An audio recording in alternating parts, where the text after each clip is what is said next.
Hi all, welcome back to another video of N series by Nadira. ഇന്ന് ഞാൻ ഉണ്ടാക്കുന്നത് lasagne ആണ്. Lasagne sheets വേണ്ട, ഓവൻ വേണ്ട, ഒന്നുമില്ലാതെ നമുക്ക് ഈസി ആയിട്ട് എങ്ങനെ ഉണ്ടാക്കി എടുക്കാൻ നോക്കാം. അതിനു വേണ്ടിയിട്ട് ഞാൻ ബ്രെഡാണ് എടുത്തിട്ടുള്ളത്. ഇതൊരു 9 പീസ് ബ്രെഡ് ഉണ്ട്. നമ്മൾ ഏത് പാത്രത്തിലാണ് ബേക്ക് ചെയ്തെടുക്കുക ആ പാത്രത്തിന്റെ കണക്കിന് ബ്രെഡ് വെക്കണം. അത് സെറ്റ് ചെയ്യുമ്പോൾ ഞാൻ കാണിച്ചു തരാം. വൈറ്റ് സോസ് ഉണ്ടാക്കാൻ വേണ്ടിയിട്ട് 2 table spoon butter, 2 table spoon maida, 500 ml പാലും എടുത്തിട്ടുണ്ട്. പാല് നമ്മൾ ആവശ്യത്തിനനുസരിച്ചിട്ട് ചേർത്ത് കൊടുത്താൽ മതി. ഒരു മീഡിയം സൈസ് വെല്ലുള്ളി, ഒരു ക്യാപ്സിക്കത്തിന്റെ പകുതി, 1.5 ടീസ്പൂൺ വെളുത്തുള്ളി ചെറുതായിട്ട് അരിഞ്ഞു വെച്ചത്. ഇത് ടൊമാറ്റോ പ്യൂരിയാണ്. അത് ഉണ്ടാക്കിയെടുക്കാൻ വേണ്ടിയിട്ട് 2 മീഡിയം സൈസ് തക്കാളി കുറച്ച് വെള്ളത്തിൽ ഒന്ന് തിളപ്പിച്ചെടുക്കുക. വെള്ളം നല്ലോണം തിളച്ച് വരുമ്പോൾ തക്കാളിന്റെ സ്കിന്നൊക്കെ ഇങ്ങനെ പൊളിഞ്ഞു വരാൻ തുടങ്ങും. ആ ഭാഗമാകുമ്പോൾ ഗ്യാസ് ഓഫ് ചെയ്യുക. എന്നിട്ട് വെള്ളത്തിൽ നിന്ന് തക്കാളി മാറ്റി വെക്കുക. അതിനുശേഷം തക്കാളിന്റെ ചൂടൊക്കെ മാറുമ്പോൾ അതിന്റെ സ്കിന്ന് കംപ്ലീറ്റ് റിമൂവ് ചെയ്തിട്ട് ഒരു മിക്സിയിലിട്ട് 1/2 ടീസ്പൂൺ പഞ്ചസാരയും കൂടി ചേർത്ത് അരച്ചെടുത്തതാണിത് കേട്ടോ. പിന്നെ നമുക്ക് 1 ടീസ്പൂൺ മുളക് പൊടി വേണം, 1 ടീസ്പൂൺ ക്രഷ്ഡ് ചില്ലി, 1 ടീസ്പൂൺ കുരുമുളക് പൊടി, 1.5 ടീസ്പൂൺ ഒറിഗാനോ. ഇത് ചിക്കനാണ്. ഉപ്പും കുരുമുളക് പൊടിയും കൂടി ചേർത്തിട്ട് കുക്കറിൽ വേവിച്ചെടുത്താണ് 2 വിസിൽ വരുന്നവരെ. ബോൺലെസ് ചിക്കനാണ് ഞാൻ എടുത്തിട്ടുള്ളത്. നിങ്ങൾക്ക് സാധാ ചിക്കൻ എടുത്തിട്ട് വേവിച്ചെടുത്തതിന് ശേഷം പിച്ചി ചെറിയ പീസസ് ആക്കിയിട്ട് ഇട്ടാൽ മതി. ഇതിലേക്ക് കുറച്ച് ചീസും കൂടി വേണം. ഇപ്പൊ ഞാൻ എടുത്തിട്ടുള്ളത് മൊസറല്ല ചീസാണ്. നമ്മളെ ഇഷ്ടത്തിനനുസരിച്ചിട്ട് എത്രയെന്ന് വെച്ചാൽ ചേർത്ത് കൊടുക്കുക. ഗ്രേറ്റ് ചെയ്തിട്ട് വേണം കേട്ടോ ചേർക്കാൻ. പിന്നെ അതിലേക്ക് കുറച്ച് ഉപ്പും എണ്ണയും ആവശ്യമുണ്ട്. ഇനി നമുക്ക് എങ്ങനെ റെഡി ആക്കി എടുക്കാൻ നോക്കാം. ആദ്യം നമ്മൾ വൈറ്റ് സോസ് ആണ് ഉണ്ടാക്കുന്നത്. അതിന് വേണ്ടിയിട്ട് 2 ടേബിൾ സ്പൂൺ ബട്ടർ ഇട്ട് കൊടുത്തിട്ടുണ്ട്. ബട്ടർ ഒന്ന് മെൽറ്റ് ആയി വരുമ്പോൾ 2 ടേബിൾ സ്പൂൺ മൈദപ്പൊടി ചേർത്ത് കൊടുക്കുക.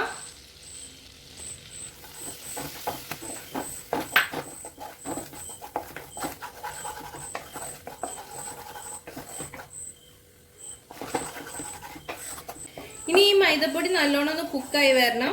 കുക്കായി വരുമ്പോൾ നല്ല സ്മെല്ല് വരും, ഒരു മൊരിഞ്ഞ സ്മെല്ലൊക്കെ വരും. അതുവരെ ഇങ്ങനെ ഒന്ന് മിക്സ് ചെയ്ത് കൊടുക്കുക. ഇത് മൊരിഞ്ഞ് വന്നിട്ട് ഇതിലേക്ക് പാല് ചേർത്ത് കൊടുക്കുക. പാല് ചേർക്കുമ്പോൾ തന്നെ നല്ലോണം ഒന്ന് മിക്സ് ചെയ്ത് കൊടുക്കുക കേട്ടോ.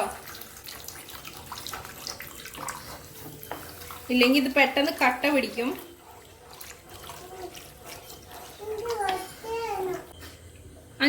പാക്കറ്റ് പാലിന്റെ 1/4 ഭാഗം ഇപ്പൊ ഇതിലേക്ക് ചേർത്ത് കൊടുത്തിട്ടുണ്ട്. മീഡിയം ഫ്ലെയിമിൽ തന്നെ വെച്ചിട്ട് നല്ലോണം ഇളക്കി കൊടുക്കുക.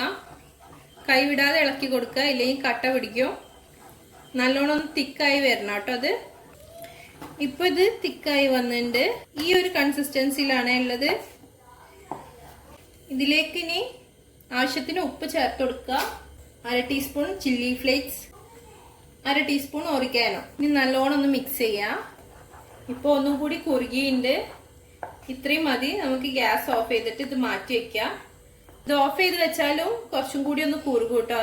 ഇനി ഇതിലേക്കുള്ള ഫില്ലിംഗ് ഉണ്ടാക്കിയെടുക്കുക. അതിന് വേണ്ടിയിട്ട് കുറച്ച് ഓയിൽ ഒഴിച്ചു കൊടുക്കുന്നുണ്ട്. വെളുത്തുള്ളി അരിഞ്ഞത് ചേർത്ത് കൊടുക്കുക. വെളുത്തുള്ളിന്റെ ആ പച്ചമണം ഒന്ന് മാറി വരുമ്പോൾ വലിയുള്ളി ചേർത്ത് കൊടുക്കുക. ഒരു 1/4 ടീസ്പൂൺ ഉപ്പും കൂടി ചേർത്തിട്ട് ഉള്ളി ഒന്ന് വാടി വരുന്നവരെ വെയിറ്റ് ചെയ്യാം. ഉള്ളി ഒരു ബ്രൗൺ കളറായി വരുമ്പോൾ ടൊമാറ്റോ പ്യൂരി ഒഴിച്ചു കൊടുക്കുക. ഇനി ഇത് നല്ലോണം ഒന്ന് തിളച്ച് അതിന്റെ പച്ചച്ചോവയൊക്കെ ഒന്ന് മാറി വരണം. ഇതിലേക്ക് മുളക് പൊടി ചേർത്ത് കൊടുക്കുകയാണ്. നല്ലോണം ഒന്ന് മിക്സ് ചെയ്യുക. തക്കാളിന്റെ ആ പച്ചച്ചോവയൊക്കെ മാറി വന്നപ്പോൾ അതിലേക്ക് ഞാൻ ചിക്കൻ ചേർത്ത് കൊടുത്തിട്ടുണ്ട്. ഇത് നന്നായിട്ടൊന്ന് മിക്സ് ചെയ്യുക. ഇതിലേക്ക് 2 പിഞ്ച് ഒറിഗാനോ ചേർത്ത് കൊടുക്കുക. ഇത് നന്നായിട്ട് മിക്സ് ചെയ്ത് ഇനി ഒരു 3 മിനിറ്റ് നമുക്ക് അടച്ചു വെച്ച് വേവിക്കാം. ഈ ഫ്ലേവേഴ്സ് ഒക്കെ ചിക്കനിലേക്ക് പിടിക്കാൻ വേണ്ടിയിട്ടാണ്. 3 മിനിറ്റ് കഴിഞ്ഞിട്ടുണ്ട്. ഇത് തുറന്നു നോക്കാം. ഇപ്പൊ ചിക്കനിലേക്ക് ആ മസാലയൊക്കെ നല്ലോണം പിടിച്ചു വന്നിട്ടുണ്ട്. ഇനി ക്യാപ്സിക്കം ചേർത്ത് കൊടുക്കുകയാണ്. ആവശ്യത്തിനുള്ള ഉപ്പും കൂടി ചേർത്ത് കൊടുക്കുക. എന്നിട്ട് നല്ലോണം ഒന്ന് മിക്സ് ചെയ്യുക. 1 മിനിറ്റും കൂടി ഒന്ന് അടച്ചു വെക്കുകയാണ്, ആ ക്യാപ്സിക്കത്തിന്റെ പച്ചച്ചോവ ഒന്ന് മാറാൻ വേണ്ടി. ക്യാപ്സിക്കം ഒരുപാട് വേവുമ്പോൾ ടേസ്റ്റ് ഉണ്ടാവില്ല. അപ്പൊ ഇത്രയും മതി. 1/2 ടീസ്പൂൺ കുരുമുളക് പൊടിയും കൂടി ചേർത്ത് ഒന്ന് മിക്സ് ചെയ്തിട്ട് മാറ്റി വെക്കുക. ബേക്ക് ചെയ്യാനുള്ള പാത്രത്തിലേക്ക് സെറ്റ് ചെയ്തെടുക്കാം. ഞാൻ ഇന്ന് ഇങ്ങനത്തെ ഒരു ട്രേയിലാണ് കേട്ടോ, സിലിക്കോണിന്റെ കണ്ടോ കേക്കൊക്കെ ബേക്ക് ചെയ്തെടുക്കുന്ന ഇങ്ങനത്തെ ഒരു ട്രേയിലാണ് ചെയ്തെടുക്കുന്നത്. സ്റ്റീൽ പാത്രത്തിലും ഈസി ആയിട്ട് ചെയ്തെടുക്കാം. കണ്ടോ നമ്മൾ നേരത്തെ എടുത്ത് വെച്ചതിലും കുറുകിയുണ്ട് കണ്ടോ. നല്ല തിക്കായി ഇങ്ങനെ വേണം കേട്ടോ, ഇല്ലെങ്കിൽ ബ്രെഡിൽ നിന്ന് ഒലിച്ചിറങ്ങും. ഫസ്റ്റ് നമുക്ക് കുറച്ച് വൈറ്റ് സോസ് ഒന്ന് അടിയിൽ സ്പ്രെഡ് ചെയ്ത് കൊടുക്കാം.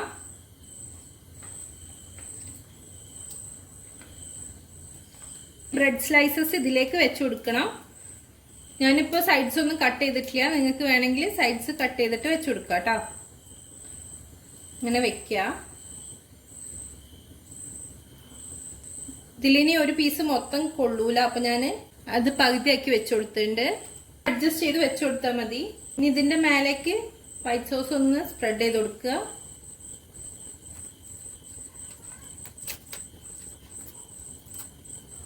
അതിനുശേഷം നമ്മൾ ഉണ്ടാക്കി വെച്ചിരിക്കുന്ന ഫില്ലിംഗ് ഇട്ട് കൊടുക്കുക.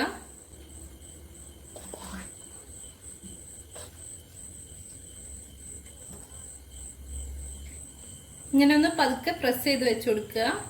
ഞാൻ ചീസ് ഗ്രേറ്റ് ചെയ്ത് വെച്ചിരുന്നു, അതും കൂടി ഇതിന്റെ മേലേക്ക് ചേർത്ത് കൊടുക്കുകയാണ്. നമുക്ക് ഇഷ്ടത്തിനനുസരിച്ചിട്ട് ചീസ് ചേർത്ത് കൊടുക്കുക. ഇത് ഫുള്ള് ചീസ് ഫില്ല് ചെയ്യണമെങ്കിൽ അങ്ങനെയും ചെയ്യാം കേട്ടോ. ഇപ്പൊ ഞാനിങ്ങനെ ചെയ്യണേ. അടുത്ത സെറ്റ് വെക്കുക. സെയിം നേരത്തെ ചെയ്ത പോലെ തന്നെ ചെയ്യാം. ഇതിന്റെ മേലെ വൈറ്റ് സോസ്,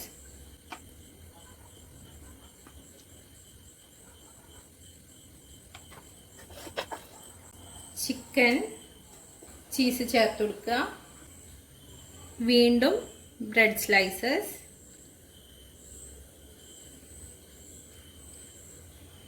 ഇപ്പൊ 3 ലെയർ ബ്രെഡ് വെച്ച് വൈറ്റ് സോസ് സ്പ്രെഡ് ചെയ്യുക. ഇനി ഡെക്കറേഷൻ വർക്കാണ് ബാക്കി. അതിന് വേണ്ടിയിട്ട് കുറച്ച് ചിക്കൻ ഫില്ലിങ്സ് മാറ്റി വെച്ചിരുന്നു, അത് മേലേക്ക് ഇട്ട് കൊടുക്കുക. ഇനി ഇതിന്റെ മേലേക്ക് ഫുള്ള് ചീസ് ഇട്ട് കൊടുക്കുകയാണ്.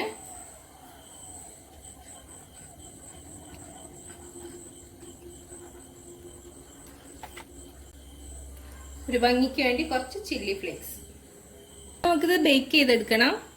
ബേക്ക് ചെയ്തെടുക്കാൻ വേണ്ടിയിട്ട് അലൂമിനിയത്തിൻ്റെ വട്ടത്തിലുള്ള ഒരു പാത്രമാണ് എടുത്തിട്ടുള്ളത്. അതിലേക്ക് ഒരു സ്റ്റീൽ പ്ലേറ്റ് കമത്തി വെച്ച് കൊടുത്തിട്ടുണ്ട്. നമ്മൾ ബേക്ക് ചെയ്യാൻ എടുത്ത ട്രേ ഈ പാത്രത്തിലേക്ക് ഡയറക്റ്റ് തട്ടാതിരിക്കാൻ വേണ്ടിയാണ്. ഈ പാത്രം നല്ലോണം ചൂടാണ് കേട്ടോ. ഒരു 10 മിനിറ്റ് ഒക്കെ അടച്ചു വെച്ച് നല്ലോണം ചൂടാവണം. അതിനുശേഷം മാത്രം ഇത് വെച്ച് കൊടുക്കുക. ഇനി നമുക്കിത് ഒരു 20 മുതൽ 25 മിനിറ്റ് വരെ ഒന്ന് ബേക്ക് ചെയ്തെടുക്കാം കേട്ടോ. അടച്ചു വെക്കുക, ലോ ഫ്ലെയിമിലിടാം. ഇനി അത് കഴിഞ്ഞിട്ട് കാണാം. ഓക്കെ, നമ്മളെ ലസാനിയ റെഡിയാണ്. ചീസൊക്കെ നല്ലോണം മെൽറ്റായി വന്നിട്ടുണ്ട്. ഇനി ഇതൊന്ന് മാറ്റി വെക്കുക. നല്ല അടിപൊളി ടേസ്റ്റിലുള്ള ലസാനിയ റെഡിയാണ്. ഒരു പീസ് നമുക്കൊരു പാത്രത്തിലേക്ക് സെർവ് ചെയ്യാം.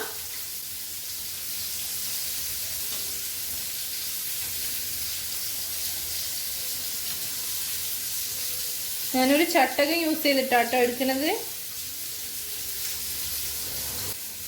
ഈ ട്രേ ആയതുകൊണ്ട് ഇങ്ങനെ നല്ല ഫ്ലെക്സിബിൾ ആണ്, നമുക്ക് കറക്റ്റ് ആയിട്ട് തന്നെ കിട്ടും. ഇതാ നമുക്ക് നല്ല കറക്റ്റ് പീസായിട്ട് കിട്ടിയിട്ടുണ്ട്. നല്ല ടേസ്റ്റുള്ള സംഭവമാണ് ഇത്. ട്രൈ ചെയ്ത് നോക്കാത്തവർ എന്തായാലും ഈ റെസിപ്പി തന്നെ ട്രൈ ചെയ്ത് നോക്കുക. നല്ല ടേസ്റ്റാണ് കേട്ടോ. ഒരു പീസ് കഴിച്ചു നോക്കട്ടെ.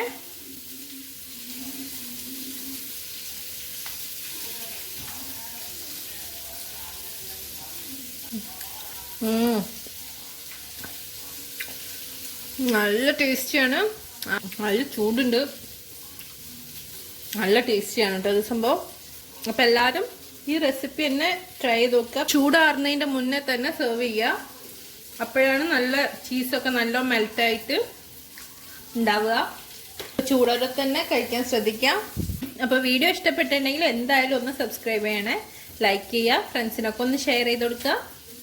അപ്പോൾ നമുക്ക് അടുത്ത വീഡിയോയിൽ കാണാം. അതുവരെ it's me Nadira. Bye, take care.